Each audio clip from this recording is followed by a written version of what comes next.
Les agradecemos sinceramente la invitación del doctor Iván Urdapilleta, que es el profesor de ustedes en la carrera, y también agradecemos a todo el personal de la Biblioteca Ortiz Ávila por las facilidades para dar este conversatorio de las lenguas indígenas en Campeche. Y para ello me acompaña el maestro Gaspar Alberto Cauich Ramírez. Él es profesor de asignatura de lengua maya del Centro Español y Maya de nuestra universidad, y también actualmente trabaja en la Secretaría de Desarrollo Social y Humano, en la Subsecretaría de Atención a Pueblos Indígenas. También me acompaña en la mesa una joven indígena del que participó también en el Consejo Indígena de lo que fue la CDI, hoy INPI, es maestra en impuestos, y ella es Ana María Chipel González Maya Quiche. Trabaja actualmente en la Secretaría de Desarrollo Social y Humano, y es un honor que nos acompañen la maestra Ana María, pues es una de las lenguas asentadas en Campeche, pero poco visibles para la comunidad mayoritaria. De ahí que agradecemos sinceramente a Anita y el maestro Gaspar su participación, y más que nada agradecemos también que ustedes estén aquí para conocer un poquito más del contexto actual de las lenguas mayas en Campeche. Bien, pues iniciamos con la ponencia del maestro Gaspar, con el conversatorio, y pues como es un formato no tan cerrado, si ustedes pueden levantar la mano, algo que quieran aclarar en el momento, crear ese diálogo de tal forma que cualquier pregunta es válida, así que no se inhiban para poder conversar con ustedes de nuestras experiencias, y que en cierta medida podamos retroalimentarnos todos los que estamos participando en este conversatorio. Empezamos entonces con el maestro Gaspar, en la situación de las lenguas indígenas en Campeche, quien dará el contexto y el panorama general de estas lenguas asentadas aquí en Campeche. Adelante, maestro. Bueno, muy buenos días, muchachos. Es un gusto estar con ustedes para compartir pues algo sobre nuestras lenguas indígenas. Lo primero que tenemos que tener en cuenta como seres humanos es la dificultad, el esfuerzo que hacen los pueblos en crear una lengua. Bueno, algunos estudios refieren que para poder agrupar y llegar a niveles de comunicación, se tardan más o menos de 2000 a 3000 años para constituir una lengua, poderse comunicar, y la mayoría de los seres humanos logran comunicarse, pero son pocos los seres humanos que lograron hacer una escritura de su lengua. Entonces, por eso es muy lamentable que no se valore las lenguas de los seres humanos, sean indígenas o no indígenas. Requiere un esfuerzo de una comunidad para llegar a niveles de convención fonológica, para poderle asignar significado y significante a las cosas, ¿no? Entonces, afortunadamente nuestro país en ningún momento histórico tuvo la osadía de hacer un decreto, como en otros países de América Latina, de hacer un decreto de declarar una lengua oficial. Sin embargo, de facto, el Estado mexicano ha actuado de alguna forma aunque no lo diga un decreto, pero de hecho lo que se puede ver es que hay una lengua que se ha privilegiado. Y esa lengua que se ha privilegiado es justamente la lengua española. ¿Por qué decimos que está privilegiada? Porque es la lengua que podemos hablar ahora con ustedes, y no el maya, por ejemplo, ¿no? Entonces, los periódicos, el sistema educativo, ustedes reciben clases ¿en qué lengua? Pues reciben en español. Sus libros ¿en qué lengua está? Está en español, ¿sí? Entonces toda todas las herramientas para la formación están en español. En ese sentido, aunque en México no haya un decreto que diga que el español es la lengua oficial, de hecho lo es. Bueno, afortunadamente se ha repensado esta situación que hay en México, y entonces en el 2003 hay una ley de derechos lingüísticos, la Ley General de Derechos Lingüísticos, donde se reconoce a todas las lenguas de México como lenguas nacionales, ¿no? Entonces, en México, la diversidad lingüística que hay en el país tiene su origen en 11 familias lingüísticas, que aquí las tenemos. Son familias, son las 11 grandes familias que han logrado la diversidad lingüística en el país. Entonces tenemos una familia álgica, la maya, la totonaca, la yotonahua, la tarasca, la cochimí oyumana, la mije-ozoque, la seri, la chontal de Oaxaca, la huave y la otomangue. Esas son agrupaciones que hacen los lingüistas. ¿Cómo se logra determinar una familia lingüística? ¿Cuáles son los elementos o los criterios que hay que considerar para agrupar a una familia? ¿Cómo agrupas a una familia lingüística? ¿O cómo se distingue la familia? La familia se distingue por los parentescos. O sea, tú sabes que es tu mamá la persona porque te pareces a tu mamá, y sabes que es tu hermano porque se parece a tus papás, ¿no? Entonces vas encontrando las similitudes que comparten, entonces dice, bueno, este es de una familia, ¿no? Entonces, de la misma forma ocurre con las lenguas. Si, por ejemplo, se dice igual un objeto o una acción en alguna lengua, los van agrupando, ¿no? Entonces, por ejemplo, en el caso del maya, ¿cómo se determina la familia maya, que está compuesta por 42 lenguas mayenses? ¿Cómo se determina que Anita, por ejemplo, que conoce la lengua quiché, y nosotros y Cecia conocemos la lengua maya? ¿Cómo determinamos que ella, aunque seamos un poco diferentes físicamente, pero tenemos rasgos en común, tenemos un tronco común? ¿Cuál es el tronco común? Que venimos de una familia mayense. ¿Cómo lo determinan los lingüistas? Bueno, escogen palabras básicas como tierra, como sol, como luna, como los números, número 1. Y yo le digo, y lo que nos une a los pueblos mayas es el maíz. Todas las lenguas mayas dicen de algún modo el maíz. Yo digo Ishi'in. ¿Y cómo dices tú maíz, Anita? Ishi'in.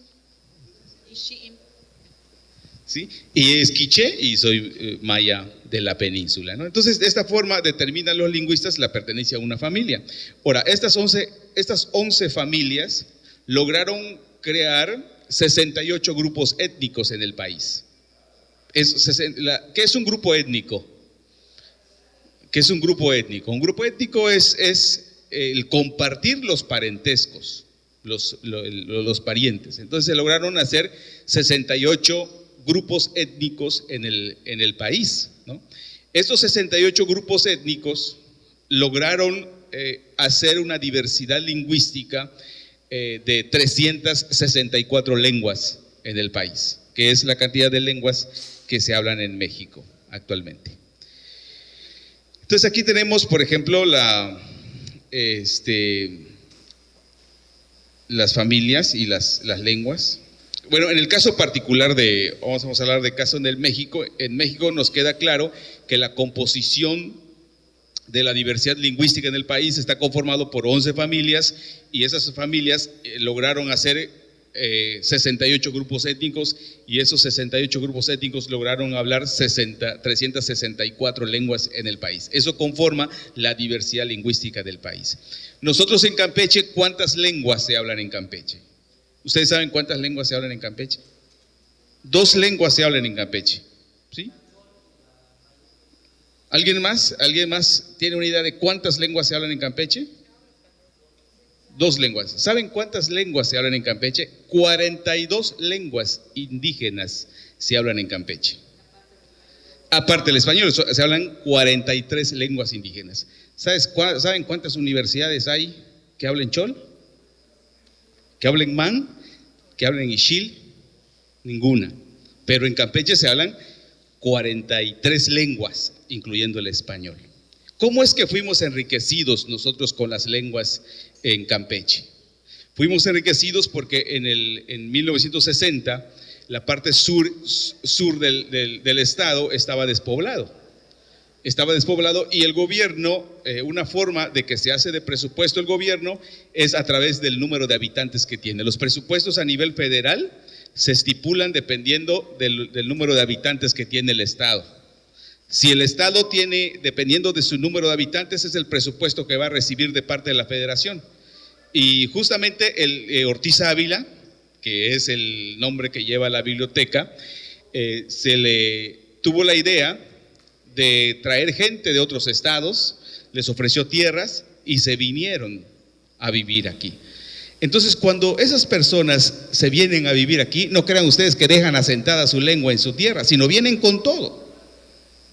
Vienen con toda la diversidad, y por eso nos enriquecemos nosotros como estado. Entonces, ahorita van a ver ustedes qué lenguas se hablan aquí.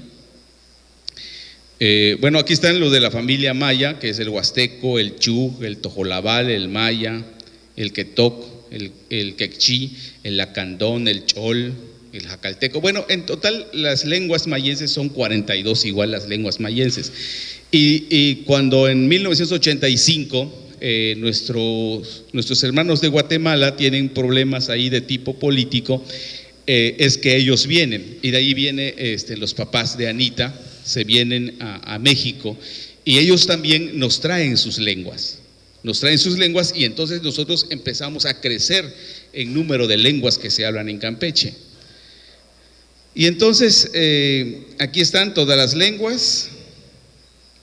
Aquí está la familia maya en Campeche, que se habla el mayatán, se habla el celtal, se habla el chontal de Tabasco, se habla el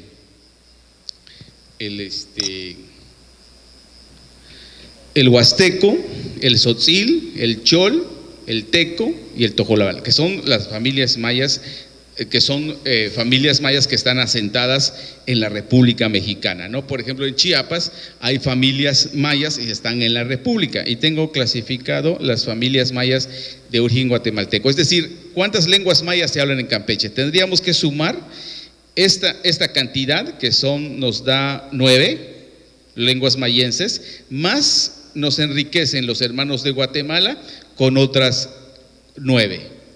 Entonces, de las 42 lenguas mayenses que se hablan en Belice, Guatemala, El Salvador y los 3 estados de la península, que son 42 lenguas mayenses, que suma todo, Chiapas, Guatemala, Belice, El Salvador, suman 42 lenguas. De esas 42 lenguas, en Campeche se hablan 18 de esas, ¿sí? Entonces nosotros fuimos enriquecidos con la lengua ahuacateca, que no teníamos hasta después que llegan los hermanos de Guatemala, el canjobal, el quechí, el chu, el quiché, el jacalteco, el man, el ixil y el cachiquel.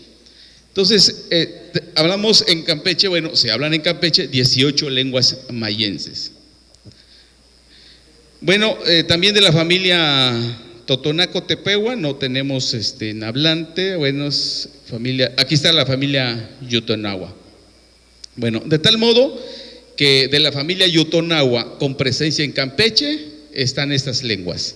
Está el Huixárica, está el Mayo, está el Yaqui, está el Náhuatl y está el Tarahumara, que son los que tenemos presencia aquí en el estado. ¿Cómo supimos esto nosotros? Porque en el 2015 había serios problemas para la atención de los pueblos indígenas en Campeche. Entonces, Sedesol Federal, el INEGI, la Secretaría de Desarrollo Social del Gobierno del Estado, tenían hecho un catálogo de pueblos que ellos consideraban indígenas, y algunos donde hay población indígena no recibían beneficios de programas sociales. Entonces habían serios problemas porque bajo un criterio que hazte cuenta que el titular de la secretaría dijo: bueno, esta comunidad para mí no es indígena, y por ese simple hecho no lo era. Y entonces habría que hacer un ejercicio de los derechos de los pueblos indígenas. ¿En qué consistía hacer ese ejercicio? Hacer una consulta a las comunidades para ver si se autorreconocían como indígenas o no.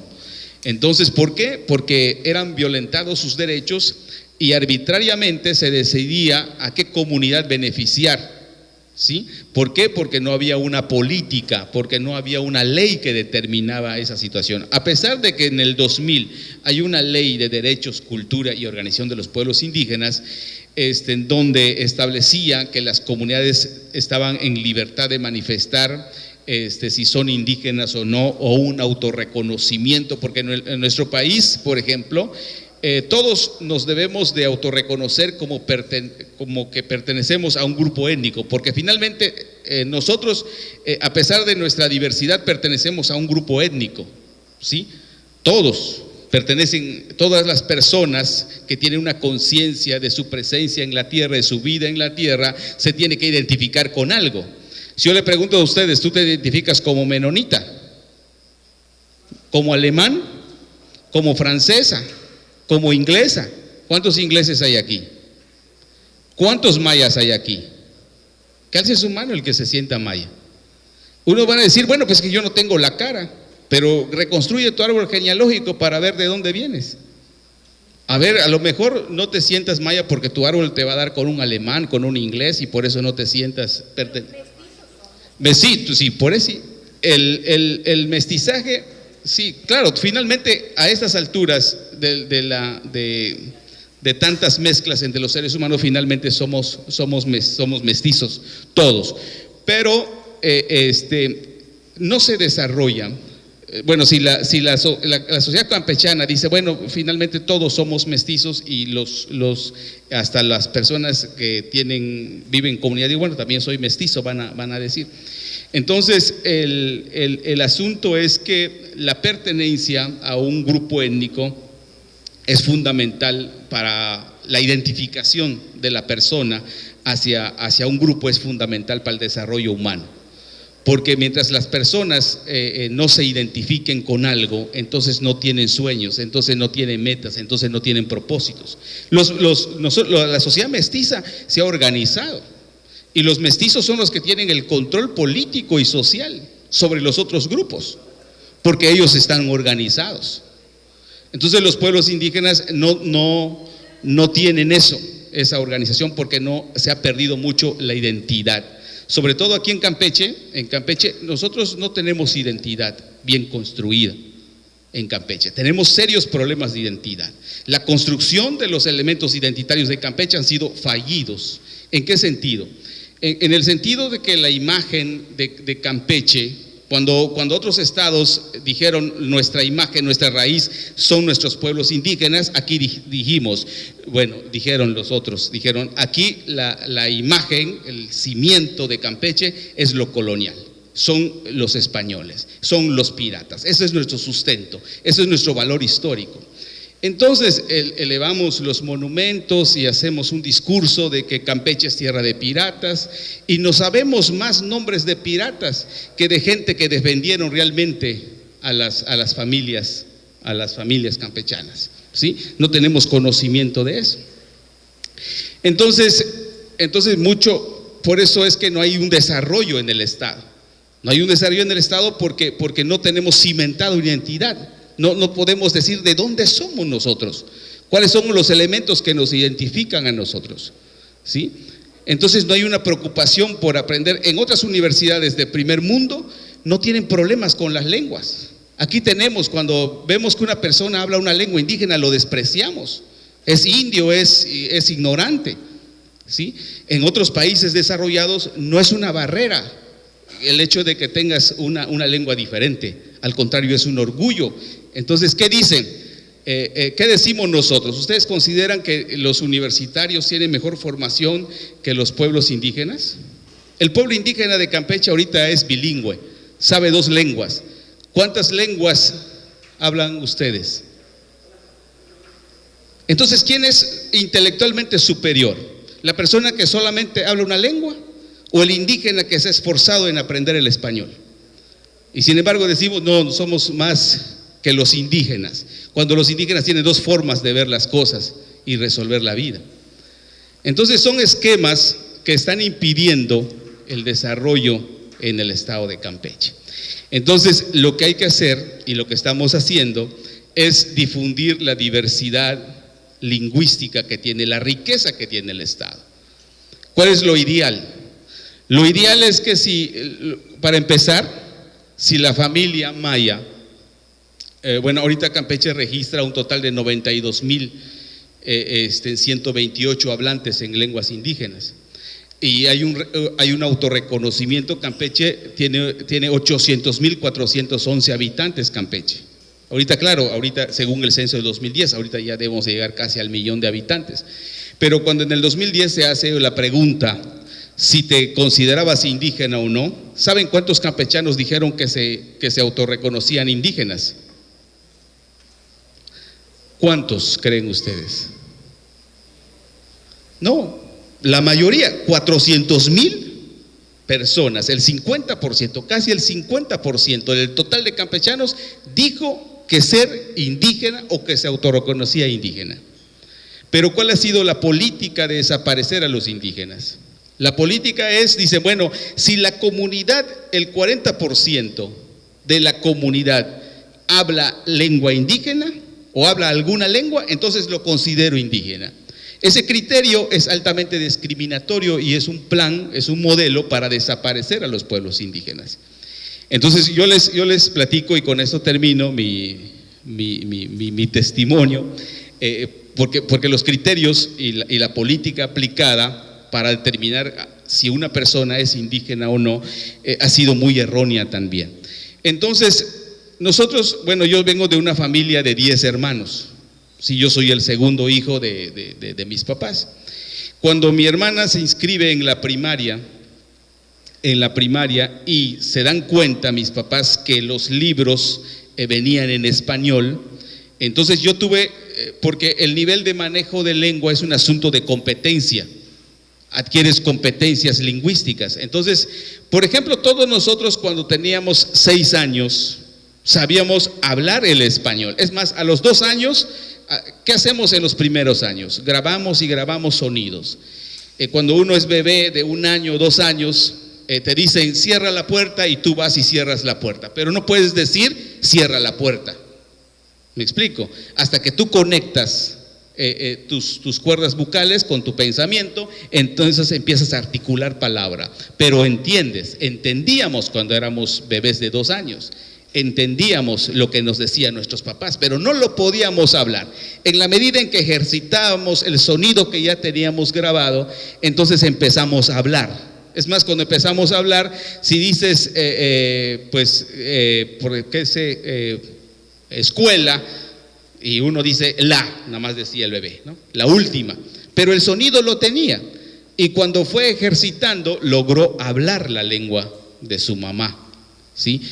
Y lo fue perfeccionando hasta la edad de 6 años, cuando lo inscriben a la primaria. Si tienes la fortuna de que tu lengua materna tenga una institución donde te enseñen a leer y escribir, ya la hiciste, conservas tu lengua, ¿sí? Pero ¿qué pasa con los pueblos mayas? Que a la edad de 6 años son hablantes, pero luego los inscriben en una escuela donde no se continúa la enseñanza de esa lengua. Entonces, ¿qué pasa? Se pierde, aprendes otra lengua, ¿sí? Porque pues es la lengua de utilidad en ese momento, y entonces empiezas a dejar de hablar, de practicar tu lengua. Claro, si ya lo aprendiste bien, como fue el caso de nosotros con la maestra Cecia, donde pues a nosotros nos tocó una generación así de punto medio, ¿no? Donde los papás transmitían directamente su lengua, pero cuando hay las instituciones educativas donde no hay una posibilidad de continuar con tu lengua y tienes la ansiedad de hablar otra, pues es lamentable. Entonces, ¿qué pasa con mi familia? En mi caso, mi hermana habla bien la lengua y lo puede platicar y todo, y adquirió la competencia de hablar. Yo adquirí la competencia de hablar, pero adquirí otras competencias. ¿Cuáles son las competencias? De leer y escribir y hasta hacer un discurso así en maya, ¿no? Entonces, pero mi hermana no tiene la competencia de leer y escribir la lengua, porque no hay una institución que te enseñe. Nosotros, muchos de los maestros del maya fueron autodidactas en el asunto de la lectura y la escritura de la lengua. Inclusive nosotros somos una generación que ha promovido la normalización de la escritura de la lengua maya aquí en el estado de Campeche, impulsores en eso, y hay una norma de la escritura. Participamos en cómo escribir y con qué grafías prestadas del español se podía escribir nuestra lengua. Entonces, ¿qué ocurre con mi hermano, el que nace después de mí? Entonces, lo que ocurre es que él nada más tiene la competencia de entender la lengua, pero no la puede hablar. Y para no hacerles más largo el cuento, la última que nace ni entiende, ni lee, ni escribe. Cuando pasen a hacer el censo, ¿qué creen que va a decir mi hermanita que nació de último? Va a decir que no es indígena. Le dicen, ¿sabe usted hablar una lengua indígena? No. ¿Y se considera indígena? No, porque pues casualmente nació güerita y de ojos amarillos, entonces nada que ver conmigo. Entonces, y por ese simple hecho ya no es indígena. No es indígena porque ha perdido varios elementos, bueno, el elemento de dominio de la lengua, ¿sí? Y no hablemos de otros elementos como el vestuario, y si se va a otro lugar. O sea, son varios factores que están contribuyendo. Sin embargo, nosotros estamos ahora en una universidad donde hay la libertad de la expresión de las ideas, o donde debiera haber libertad de la expresión de las ideas, donde la universidad debe ser promotor de la enseñanza de la diversidad lingüística, cuando menos el maya, desde de la primaria a la secundaria. Porque si ustedes van a Alemania, ¿qué creen? ¿Qué lengua hablan los alemanes? Pues alemán. Si ustedes van a Inglaterra, ¿qué lengua hablan ahí? Inglés. Si ustedes vienen a una tierra maya, ¿qué lengua hablan? ¿Qué creen? ¿Qué lengua creen ustedes que hablan los de la tierra maya? Español, ¿no? ¿Puede ser español o maya? Sí, puede ser una o las lenguas que tú quieras, pero termino con esto. Cuando llega la conquista en Estados Unidos, el nieto le dice al abuelo, ¿qué vamos a hacer, abuelo? Ya nos están conquistando. ¿Qué hacemos? ¿Aprendemos la lengua de ellos? Le dice, sí. Le dice, vamos a aprender la lengua de ellos para sobrevivir, pero la lengua de nosotros lo vas a aprender para que no se te olvide quién eres tú. O sea, no estamos peleados los pueblos indígenas de saber otra lengua, pero prioritariamente que se enseñe la lengua materna, o cuando menos el maya para empezar, en todas las escuelas, primaria, secundaria, en todas las escuelas, porque ese es un elemento que identifica. Te identifiques o no, en una tierra maya debería ser obligatoria la enseñanza de la lengua maya. Eso rescata identidad, eso te da un sentido de pertenencia a un grupo étnico, eso te da fortaleza, eso te da vitalidad como ser humano, ¿sí? Entonces estamos navegando en unas aguas que no sabemos hacia dónde ir, porque necesitamos que fortalecer la identidad de todos nosotros. Y qué bueno ustedes que están en la carrera, ahí van a entender muchas cosas. Pues no sé si tengan alguna pregunta o comentario, o le dejamos al final, como ustedes quieran. Muchas gracias. Pues muchas gracias, maestra, por su aporte. Yo creo que los chicos tendrán también sus comentarios. También quiero significar la presencia del coordinador del Centro Español y Maya, el doctor Antonio González Pot, que nos acompaña. Muchas gracias, doctor, que está aquí. Y también a la directora de la biblioteca. Antes de iniciar, agradecí todas las facilidades, ¿no?, para llevar a cabo este conversatorio, a todo el personal que siempre muy atento, muy amable nos recibe para que el conocimiento también se difunda, el conocimiento de los pueblos indígenas, pues esté presente en varios contextos. Muchas gracias, maestra Vero. Al contrario, nosotros muy agradecidos de que ustedes vengan y nos compartan todo esto que a veces ignoramos, vemos solo una parte, y ustedes nos abren el panorama y les agradecemos mucho. Ay, pues muchas gracias. Entonces yo creo que es el momento para que ustedes, si tienen algún comentario pues de lo que el maestro compartió, pues es importante iniciar el debate. Después, para dar paso a un tema también muy especial, que son las lenguas mayas de Guatemala, que están asentadas en Campeche y que también requieren una atención desde la antropología, los estudios, los procesos, las dinámicas sociales que se están dando en esas comunidades. Y hay pocos registros de los campamentos, sí ha habido muchísimos estudios, pero yo creo que con el paso del tiempo, las nuevas generaciones como la de Anita, las que están acá, a qué retos se enfrentan los jóvenes mayas de Guatemala, que llegaron sus papás hace muchos años aquí y que están en las comunidades de Questé, en Quetzal y ¿cómo se llama? Laureles, y que poco pues también escuchamos de ellos, y que realmente el derecho los asiste para que también los futuros profesionistas en antropología pues estemos atendiendo también esta problemática social, ¿no? Entonces, si hay algún comentario, pues es el momento. Bueno, la universidad tiene un centro español y maya, ¿no? Tiene un centro español y maya que actualmente atiende a los chavos de medicina, y tiene también no sé si un comité de intercultural, ¿cómo se llama eso? Donde detectan a los chavos que vienen de comunidades indígenas. Es eso, ¿no? Pero sí, efectivamente, exactamente.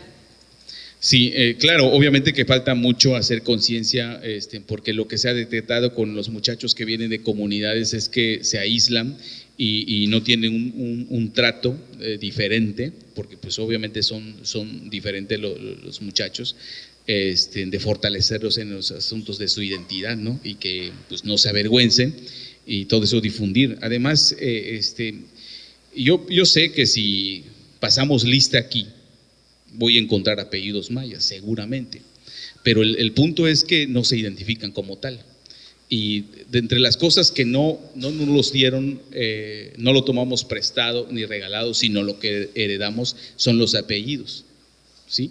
Si quieren hacemos el ejercicio. ¿Cuántos tienen apellidos mayas? ¿Cómo te apellidas tú? ¿A qué? No, tus dos apellidos son mayas, y tu sentido de pertenencia debe ser totalmente maya. Totalmente, salvo que tú digas, no, pues yo no soy maya. Pues bueno, en México eso se puede. ¿Tú? Chablé es maya. A ver. ¿A qué? Ahí está, ¿viste? Nomás en este ejercicio, ¿para qué le hacemos más? ¿Sí? Y cuando la lengua debería ser otro elemento que les identifica, aparte de la cara que tenemos, la lengua, el vestuario, las costumbres, las tradiciones, el nacer en un poblado, eso te da un sentido de pertenencia. Si hubieras nacido en Alemania, pues soy alemán, pero si naces en Calquiní, en Uquiní, en Tzitbalché, no es menospreciar, pero es un sentido de orgullo que debes de tener. Pero como es una comunidad marginada, a lo mejor no te da mucho de qué presumir, y entonces por eso te sientes mal, pero eso no debe ser, ¿sí? Porque la discriminación es un asunto de ignorancia. ¿Sí? El que discrimina es ignorante. Sí, le digo que, mire, una política pública es como un asunto de, bueno, ustedes vieron a la serie El Dr. House. Entonces, una política pública es ensayo-error. O sea, cualquier política pública debe ser sometido a una evaluación, ¿sí? Entonces, si enseñar inglés te va a traer una fortaleza social, un sentido de pertenencia, un sentido de identidad, te va a permitir el desarrollo del Estado, adelante el inglés. Pero si estamos viendo que eso nos está llevando a perder la identidad y no tener una fortaleza en el Estado, entonces no funciona. Exacto, no, exactamente, pero prioritariamente es rescatar la lengua materna, porque eso te va a dar identidad a ti, eso te va a dar desarrollo a ti, ¿sí? Entonces no importa las lenguas que tú quieras, inglés, francés, las que tú quieras, pero que no dejes de aprender tu lengua materna. Porque si tú estás privilegiando otras lenguas y menospreciando el tuyo, ya tienes un serio problema de identidad. Porque aunque tú quieras, ¿ustedes creen que soy americano por hablar inglés? No. ¿Ustedes creen que la cultura o la poca cultura que tienen los americanos, lo que pasa que en asuntos de comercio y todo, pues funciona? ¿Por qué? Porque tienen los libros ahorita, los avances científicos y tecnológicos y todo están en esa lengua, y por eso nosotros estamos obligados aprender esa lengua. Pero esa obligación que tenemos de aprender si queremos saber de ciencia, entonces del mismo modo que estamos obligados a eso, estamos obligados a aprender la lengua que es nuestra, para que no nos olvide quiénes somos. Bien, el tiempo siempre es nuestro peor aliado, pero sí me gustaría también nada más dejarle de reflexión, haciendo un paréntesis del comentario del maestro. El gran problema de varios jóvenes que he tenido la oportunidad, universitarios como ustedes, en la Facultad de Ingeniería, Enfermería y otros campos, en el campo en QFB, el gran problema que llegan, y que eso está en las comunidades por el modelo de educación, es que no saben escribir ni leer su lengua. O sea, solamente son hablantes. Entonces llegan totalmente disminuidos de su identidad. Una identidad que ha sido mutilada a través de la escritura, porque es una forma también, es un etnocidio que se está haciendo en cada uno de los pueblos de Mesoamérica, mutilando esa competencia que en cierta medida puedes transmitir tu historia, puedes escribir tus sueños, tus anhelos a través de las herramientas de la escritura y de la lectura. Pero hoy vemos a pueblos totalmente analfabetas de su propio idioma. Entonces ahí radica todo el problema. Hay un analfabetismo altísimo de mayablantes o de lengua quiché o de las lenguas mayas de su propio idioma. Entonces eso pues no te permite fortalecer o legitimar un discurso, porque realmente si no está escrito pues no la vía oral o todo lo que a través de la oralidad se ha transmitido pues no tiene legitimidad si no está escrito. Entonces ahí también es otro problema, se los dejo nada más también de reflexión. Bien, vamos a escuchar a la maestra Ana María Chipel, que ella es maya quiché, que la verdad es un honor que nos acompañe, porque siempre también en la lengua maya predomina, y descartando a las otras lenguas mayas que están asentadas aquí en Campeche. Entonces vamos a cederle la palabra a la maestra Ana María Chipel.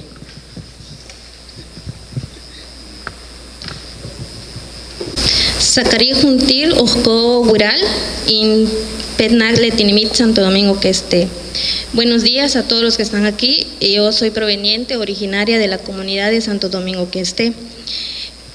Quiero iniciar mi pequeña charla con una pregunta. Antes de que el maestro Gaspar comentara de que aquí en México, en Campeche, existen lenguas de Guatemala, ¿alguno de ustedes ya tenía conocimiento de esto? ¿Sí sabían que aquí en Campeche existimos pueblos guatemaltecos? Para un pequeño contexto o el antecedente, ya que veo que la mayoría sí desconocía de esto, en los años 80 en Guatemala surgió un conflicto armado muy desafortunado en un contexto denominado Tierra Arrasada. ¿En qué consistía esto? En exterminar y desaparecer a los pueblos indígenas de Guatemala, como quemando todas sus parcelas, quemando sus casas, matando a niños, matando a mujeres, matando a todos los indígenas. Entonces, la línea fronteriza que compartía Guatemala y Chiapas, en cierto modo ayudó mucho para que los indígenas que estaban siendo masacrados se pudiesen desplazar y refugiar en México. La mayor característica de estos pueblos desplazados es que eran pueblos indígenas, y en sí en ese entonces se obtuvo mucho apoyo del gobierno mexicano y de la comunidad internacional para que se pudiesen llevar a cabo estos asentamientos que en un principio se denominaron refugiados de pueblos guatemaltecos, ¿no? Entonces se establecieron primero en campamentos en Chiapas, posteriormente fueron traídos a Campeche y Quintana Roo, así a grandes rasgos. A finales de 1988, pues ya como mencioné, estaban en 3 estados de la República, con una totalidad de población de 41.694 refugiados, en Campeche, en Quintana Roo y en Chiapas. ¿Cómo está la composición étnica de la población refugiada, o qué pueblos indígenas fueron los que se identificaron que tuvieron que emigrar hacia acá a México? Está la ladina, que viene siendo como el mestizo, o bueno, que no habla ninguna lengua indígena. El canjobal, el mam, el quiché, chuj, jacalteco, el quechí, el cachiquel, y en ese entonces también el cholacandón. En un principio, en estas comunidades o en estos campamentos de refugiados, se trató de preservar la lengua, llevando a cabo actividades de integración, y la educación se estaba impartiendo de manera bilingüe y bicultural. ¿Por qué bilingüe? Porque la gente pues traía una lengua materna, su lengua de origen.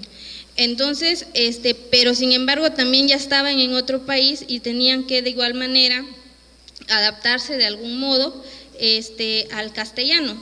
Entonces la educación se llevaba a cabo tanto en tu lengua natal, en tu lengua materna, como en el castellano. En lo práctico, en tu vida cotidiana, con tus papás, con tu familia y tus amigos, hablabas en tu lengua materna, pero en la escuela ya te instruían de manera castellana. Bicultural, porque traías tu propia cultura de origen y también te tenías que integrar ya a la cultura mexicana. Entonces la educación se llevaba de esa manera, bilingüe y bicultural. ¿Con qué finalidad? Para preservar lo que es nuestra cultura, nuestras tradiciones civiles y religiosas, las expresiones artísticas, la música, representaciones teatrales y la indumentaria. Con esa finalidad es que se llevaba a cabo así la educación en los campamentos.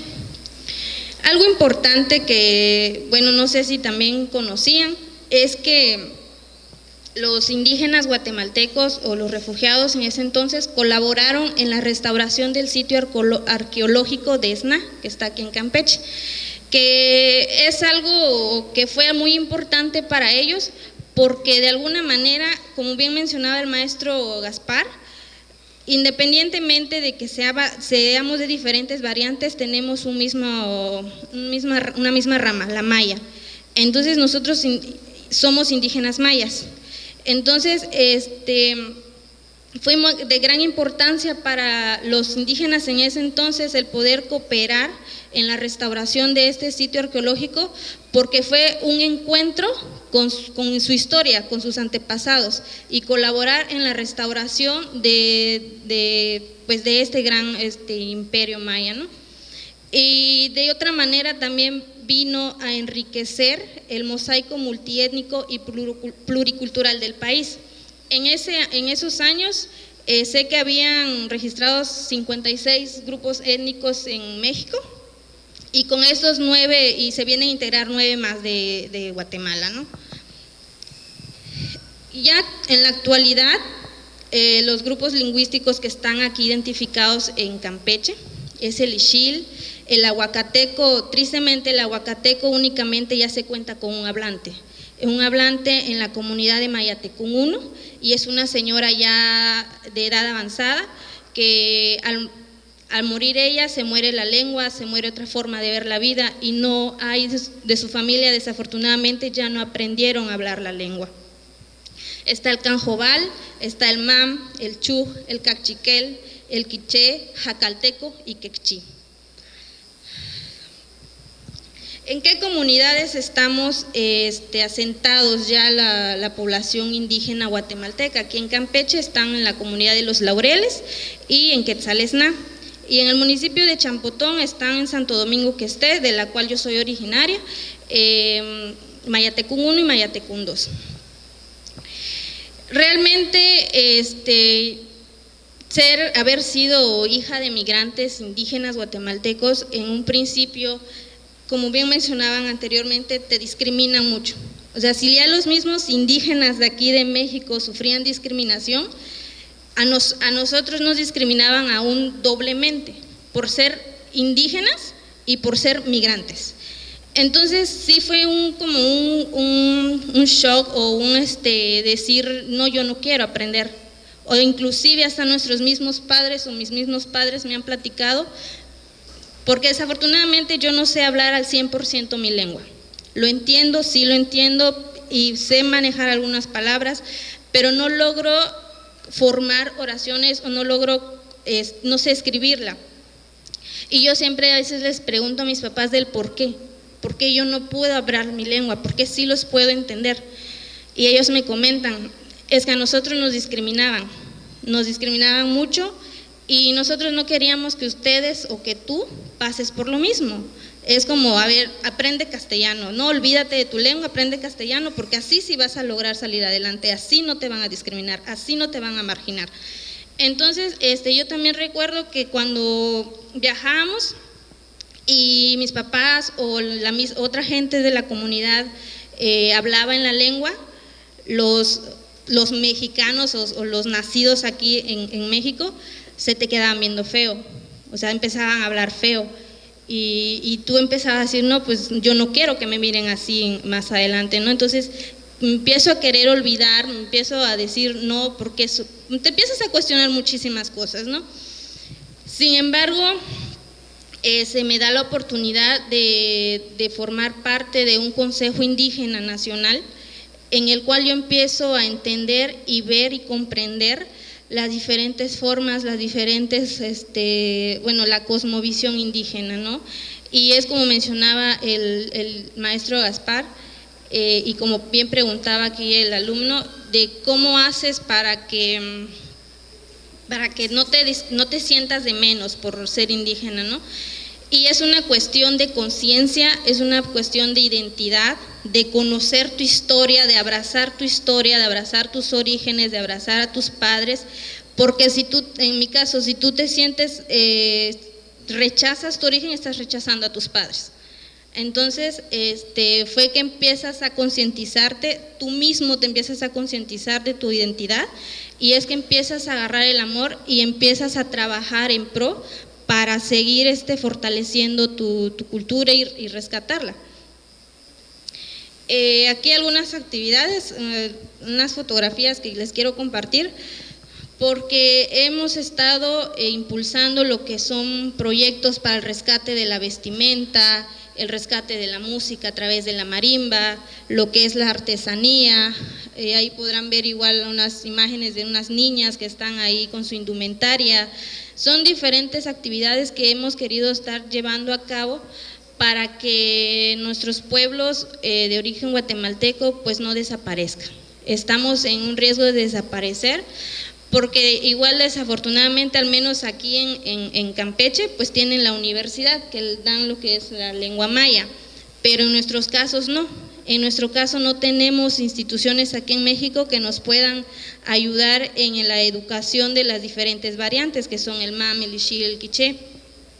Ahí es en donde nosotros tenemos el problema, porque tendría que traer a los profesores de Guatemala, y eso implica un gran costo, o sea, muchísimas cosas que habría que hacer. Y entonces sí estamos preocupados, pero igual nos andamos ocupando para que los jóvenes hacerles ver y que ellos también se sientan identificados con sus orígenes, con su cultura, para que de alguna manera es como la lucha de los pueblos indígenas y su resistencia en desaparecer. A mí me gustaría dar así unas conclusiones, que yo considero que el empoderar a líderes indígenas para que hablen su idioma a fin de dignificar las lenguas y desmontar la idea de que los idiomas indígenas son dialectos, porque inclusive antes se consideraban como dialectos, no una lengua, no un idioma, pero no, porque las lenguas indígenas también cuentan con gramática y literatura avanzada, entonces ya hay que quitar esa idea de que son dialectos, ¿no? Son lenguas y son idiomas. Las lenguas provenientes de Guatemala están en riesgo de desaparecer entre las nuevas generaciones, como bien ya se los mencioné. Considero igual que se deberían de desplegar políticas públicas y tomar acciones concretas para erradicar la discriminación en contra de quienes hablan las lenguas originarias, porque uno de los factores que más implica o inciden para que las lenguas indígenas desaparezcan es la discriminación que sufrimos de los no hablantes o de las otras personas. Y también, bueno, las acciones para evitar la desaparición de más idiomas indígenas, que se fortalezcan, se revitalicen y, de ser necesario, se rescatan aquellos que están en la antesala de la extinción. Por mi parte sería todo, no sé si tengan comentario y muchísimas gracias. Muchas gracias a la maestra Anita por su contribución y esa historia tan cruenta que todavía lo llevan en la piel, seguramente sus padres, una historia de horror. O sea, nosotros quizás siglos antes, pues también, ¿no? El pueblo maya sufrió ese etnocidio. Afortunadamente, pues supimos las generaciones que han pasado recomponernos, reconstituirnos y también trabajar en pro de su desarrollo. Pues sí me gustaría que los jóvenes que han escuchado la aportación de la maestra Ana María, pues también hagan un comentario, y creo que aquí pudieran surgir trabajos de investigación, futuras tesis, y que puedan trabajar esa parte identitaria en estas comunidades mayas de Guatemala. En el caso de las lenguas de Guatemala, sí se han planteado proyectos inclusive en la Secretaría de Desarrollo Social y Humano, y se ha estado en coordinación o en comunicación con la Academia de Lenguas Mayas de Guatemala, con el fin de coordinar alguna cooperación para que se pueda llevar a cabo el rescate. Pero ya así en lo general de las lenguas mayas, sí se están llevando a cabo actividades, se están llevando en el caso de, pues aquí está la universidad, en el caso de la secretaría se cuenta con intérpretes, o sea, sí se están llevando a cabo proyectos, inclusive se está dando la apertura de que inclusive antes en las solicitudes nada más es en la lengua del español, ¿no? Ahora se les está invitando también que tus solicitudes también las puedes hacer en tu lengua materna. O sea, ya para darle mayor visibilidad a los pueblos indígenas. Entonces sí se están llevando a cabo traducciones en la lengua. Entonces yo creo que sí, no es suficiente, es más que claro, pero sí se están llevando a cabo acciones para el rescate de nuestra lengua. Sí, en el caso de nuestros pueblos, como bien mencioné, se han llevado a cabo proyectos para el rescate de la vestimenta, la indumentaria. Inclusive hasta eso es un tema un poco complejo porque nuestra indumentaria no se hace aquí en México, se tiene que traer de Guatemala. Este hipil que yo porto es de Guatemala porque aquí no lo pueden hacer. Entonces, de hecho en la comunidad de Laureles ya está un grupo de artesanos que ya se les está equipando con trayendo prácticamente el equipo desde Guatemala, para que ellos puedan hacer su misma indumentaria. Sí, en los Laureles hay un grupo de artesanas que está trabajando en esto. También hay grupos de proyectos de música, que es de la marimba, que se les ha dado el equipo. También lo que es la danza. En mi caso he trabajado con un grupo de jóvenes que se les dio la vestimenta y se está trabajando para que sigan participando en eventos culturales, eventos comunitarios, todo ese tipo de actividades, gastronomía también. Entonces no nada más es en la lengua, porque la identidad no nada más lo conforma la lengua, es todas tus tradiciones y tu forma de ver la vida, ¿no? Entonces son diferentes cosas que sí se han estado llevando a cabo acciones. Pues es que antes se consideraban que a los idiomas ahora ya indígenas se les llamaba dialecto porque consideraban que no tenían escritura o una forma o literatura, ¿no? Pero no, al contrario, o sea, los idiomas indígenas también tienen su escritura, bien lo mencionaba el maestro Gaspar, o sea, tiene una gramática muy compleja y no todos lo hemos aprendido, pero antes eso era el dialecto, es como que menos, ¿no? O sea, es inferior. O sea, no es como que, en otras palabras, no es como que la gran cosa, ¿no? Y los idiomas pues ya aquí ya están estructurados. Volviendo al ejemplo de inglés, cuando te dan la clase te enseñan todo el verbo y por acá, ¿no? Entonces pues también las lenguas indígenas también tienen esa estructura. Entonces esa era la principal diferencia, de que menospreciaban al decir dialecto, no, pues es que no tienes una estructura gramatical. El gobierno, en el caso de ellos fue el INEFAC, que es el Instituto de Artesanías, Fomento Artesanal. Ellos son los que han estado apoyando, el gobierno estatal. Ahora a través de la Secretaría de Desarrollo Social y Humano, a través de la Subsecretaría de Atención para el Desarrollo de los Pueblos Indígenas, que de hecho tiene un año que fue creado, pero con esa finalidad de dar apoyo a las comunidades indígenas Y también existen instituciones a nivel nacional. Ahora está el Instituto Nacional de los Pueblos Indígenas, que antes era la Comisión Nacional para el Desarrollo de los Pueblos Indígenas. Entonces también está el INALI, que le entra al tema de intérpretes y traductores indígenas. Entonces sí se puede decir que sí hay apoyo del gobierno estatal y del gobierno federal. Nada más un asunto en cuanto al asunto del dialecto. Para los pueblos indígenas tiene una carga discriminatoria el asunto del dialecto. ¿Por qué tiene una carga discriminatoria al decir al indígena tú eres un dialecto? O sea, el dialecto en el estricto sentido de la definición, lo dialéctico es lo cambiante, lo que cambia, lo que varía. Entonces, en el caso del maya, por ejemplo, hay hasta personas que dicen, tú hablas el verdadero maya, o el hach maya, ¿no? El verdadero maya. En términos estrictamente así científicos, ¿no? Pues ¿quién tiene la lengua verdadera? O sea, es muy complejo decir quién tiene la lengua verdadera. Y entonces, tantito tú te separes de la supuesta lengua verdadera, estás hablando una variante. Entonces lo que se conoce como dialecto, o sea, tantito te separes de supuestamente el tronco que es inexistente, la realidad, o sea, el hach que dicen el verdadero no existe. Entonces, sí hay una carga discriminatoria al referirte a los pueblos indígenas. Tú hablas dialecto, no tienes lengua, como dice Anita, no tienes una estructura. Bueno, todas las lenguas tienen una estructura, ¿me explico? Entonces, tantito hay una variación, el que varía es el menos, ¿no? Entonces, sí hay como un peso en ese sentido. De llamar a las lenguas dialectos, o sea, tiene una carga discriminatoria y hay una intencionalidad de hacerlo sentir menos. Bien, pues muchas gracias. Estamos creo que ya a punto de cerrar, pero antes sí me gustaría también significar la presencia de la coordinadora de la carrera, que es la arqueóloga Lady Puk, y también está el maestro Pedro.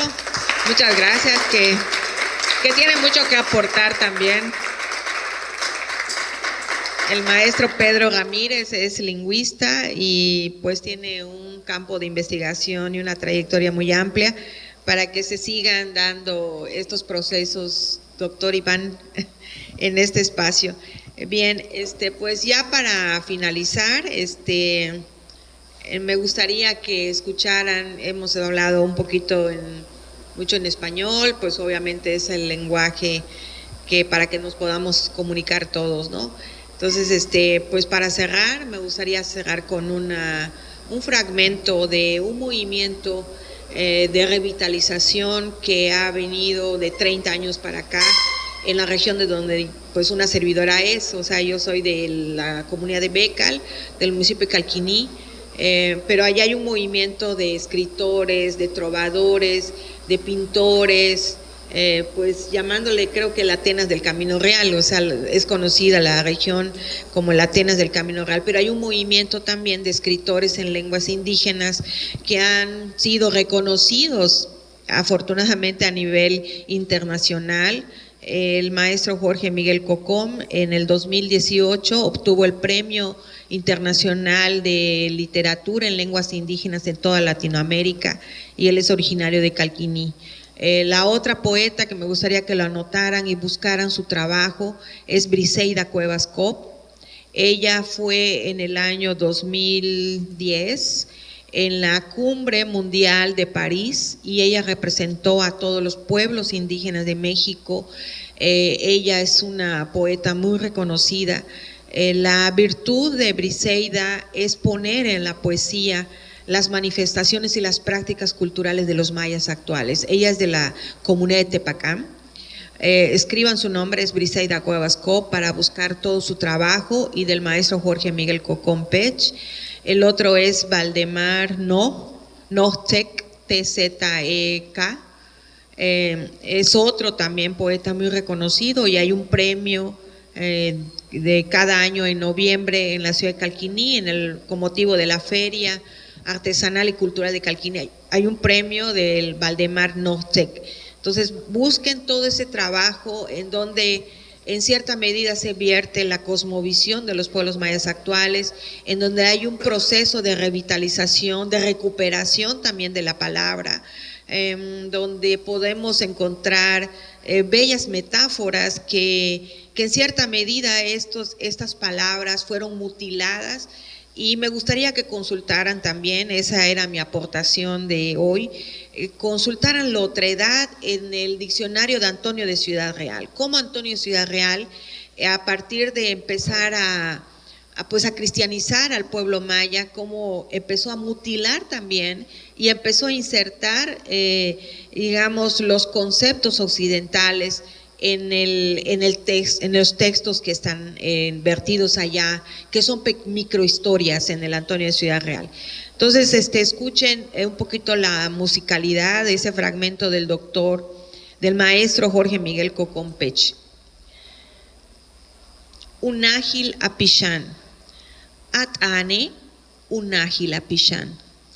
Tumenti Kushan Alaktil, Tile Uch Ben Shanina, Kuka Asala Kushtal. Lebetique, Ma Woktikukimi la Winklil, Misha Woktikukimi la Pishan. A Winklile, Kupatal Tuichapalal. A Pishane, Kupatal Tishushil Eko. Tu idioma es la casa de tu alma. En esa casa milenaria se guarda tu memoria.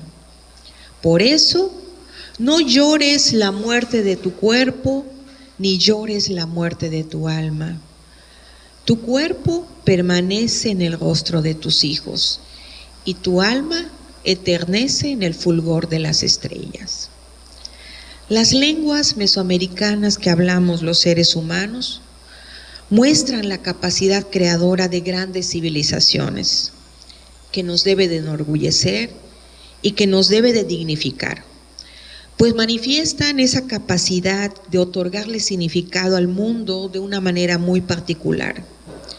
El prestigio que la población en general tenga de la lengua jugará un papel fundamental para que la percepción de las nuevas generaciones puedan tener de manera previa el apoyo y pueda tener en casa ese apoyo para el desarrollo en todos los procesos posteriores.